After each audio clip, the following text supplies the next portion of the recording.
Knowing how to do a question like this will instantly boost your score on the Chem phys section. As the pH is raised from 2 to 12, how does the charge of the molecule below change? First, you have to know what these four functional groups are, which are a carboxylic acid, a hydroxyl group, an amine group, and an amide.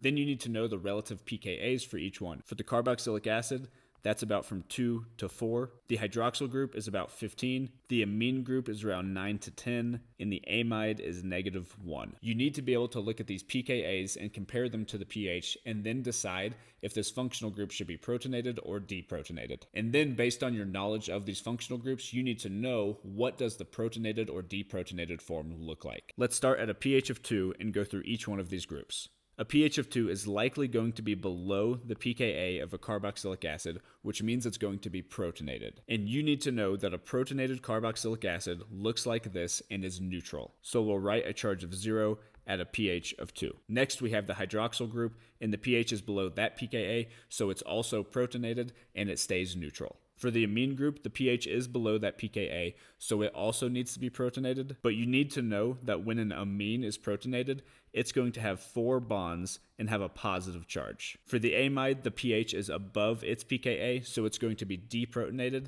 and this is already in its deprotonated form when it has 3 bonds. So at a pH of 2, this molecule has a net charge of +1. Now let's look at a pH of 12. A pH of 12 is above the pKa of the carboxylic acid, so now it's deprotonated. And when a carboxylic acid is deprotonated, you need to know that it has a negative charge on it. The pH is still below the pKa for the hydroxyl group, so it remains protonated and neutral. Now the pH is above the pKa for that amine group, so instead of having 4 bonds, it's going to have 3 bonds with 2 hydrogens on it, which is its deprotonated form, and it's neutral in its deprotonated form. The pH is still above the pKa for the amide group, so that remains neutral just like before. The net charge of the molecule at the pH of 12 is -1, so when we change the pH from 2 to 12, the net charge changed from +1 to -1.